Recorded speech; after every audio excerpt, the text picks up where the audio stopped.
This is Fly Guy for TekSushi.com and also for DorksideToys.com, giving you a look at Agent Venom, the 6-inch Spider-Man Marvel Infinite Legends figure, which was a Walgreens exclusive here in the US. And that's something that's a little bit annoying for a lot of us, is, well, certainly when I was overseas, it's very hard to get these things because Walgreens don't ship overseas. So you tend to have to rely upon a lot of eBay sellers and sadly a lot of scalpers too, so not a great deal. However, we do have a small quantity here, particularly for those overseas. If you can't get hold of this figure, he is in stock right now at Dorkside Toys. We've got a small quantity here, just for some friends. We'd bought some and some others if you want them. $24.99 in store. Just click the link directly underneath the video and you can go and buy him. And let me tell you, you want him. He's a good figure. Solid figure. Agent Venom, a little bit of a story behind him. Flash Thompson, who's in the Amazing Spider-Man movie, loses his legs at one point in the war and is then bonded with the symbiote Venom and, well, becomes Agent Venom. So you see there's the rest of the figures that were kind of in this, not really the wave, but in this kind of range. I've reviewed all of these on the TekSushi channel. Check them out, and most of them are still probably available in store here at DorksideToys.com too. That's the packaging. Nothing else to really report on. It's got the Spider-Man logo on the side, on both sides, and that's it. Looks good, the packaging, but he's even better loose. So Venom, Agent Venom I should say, comes with a lot of weapons. So let's get a look at them first, and then we'll get into the figure too. So the first thing is, before we get the weapons, is the huge sprawling symbiote piece on his back, which holds some of the weapons. So let me give you a quick look at that and then I'll take it off. So you can choose to have this displayed on or not, and as you'll see there, it holds and points some of the weapons for the figure. Personally, I kind of prefer it without, but it's your choice.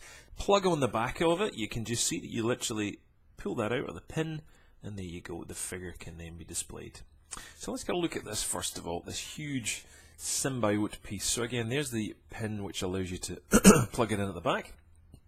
And there's one of the pistols, of which you get two in the pack, that allows the Venom kind of attachment here can hold on the hand. Most of these arms actually can hold the weapon. It's just a case, or one of the weapons, it's just a case of which one you want to hold it. There's another one I've got wrapped around there. It's a kind of nice touch. Hasbro did a good job on this. They didn't need to include this piece, but they have, which is nice. So again, your choice to display or not, it's up to you. So that's the two weapons there.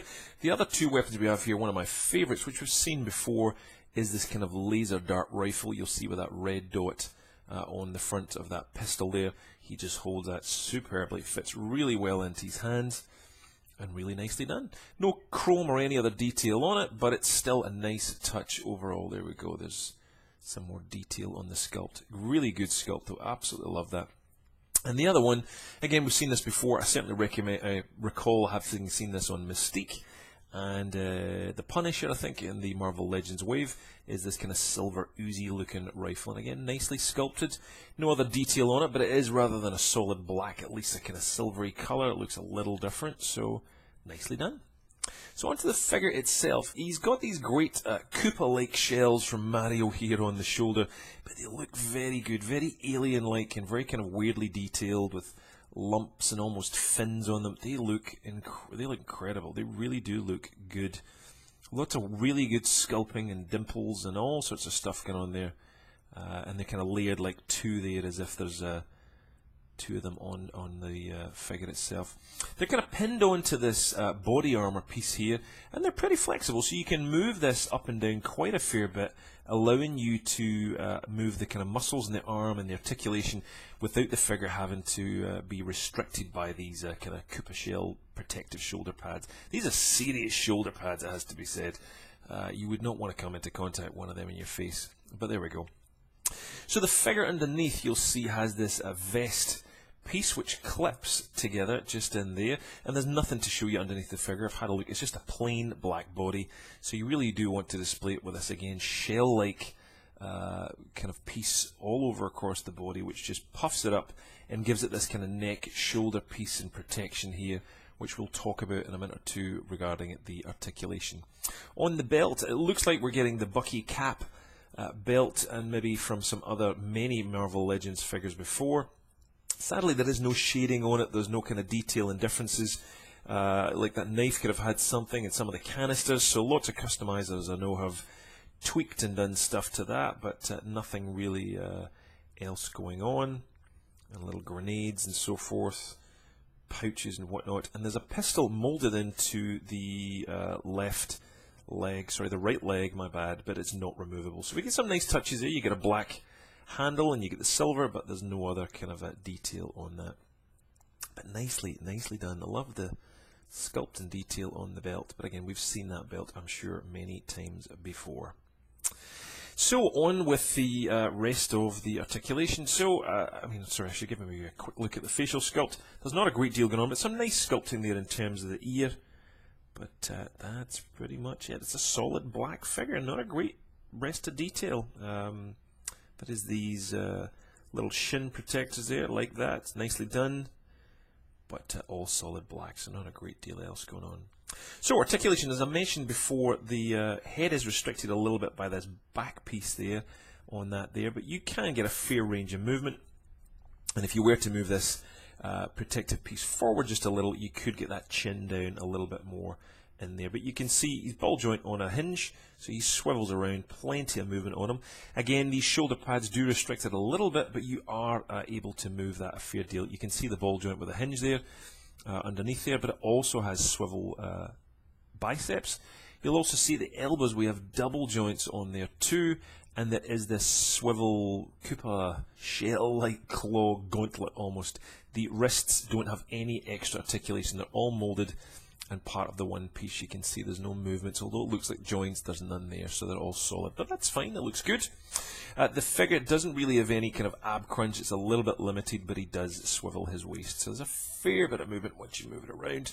And you could, I don't think there's any ab crunch whatsoever underneath there. In fact, that is, I lie. It's underneath the figure, but it's restricted because of the body armor. So you could take that off, and it's the standard Marvel Legends kind of ab crunch piece in the middle, but he is limited by this entire body armor, so he's not going anywhere. Down to the thighs, you'll see the pins underneath the legs. There's a ball joint. Swivel hips there, you can see them rotating. There's no top thigh articulation, it just goes straight down to the double joints at the knees. Very well sculpted and molded into the armor that he comes with as well, so they've done a great job there. And down to the ankles, which are rocking ankles. Plenty of movement, there's the joint there at the back, loads and loads of movement in fact, so they are superb. So the figure can really be posed well. And of course the all-important pegs for getting a stand on this guy.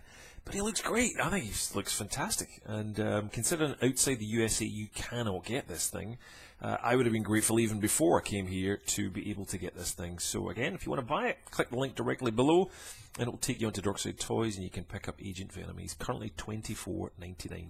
If you're international also, you can choose a loose version of him, which will save even more on postage because you can just be put in a protective envelope rather than a box because of the carded figure. So another great way to save some money and get a very, very cool figure. That's it. Love to know your thoughts on Agent Venom. What do you think? He has been out for a little while here, but he's a good figure, again, in my mind. But again, leave your comments below. And if you like either of these channels, whether it's TekSushi.com or Dorkside Toys here where you're watching this, click subscribe and you'll get all of our reviews straight into your inbox. That's it. We'll see you for more reviews coming up soon.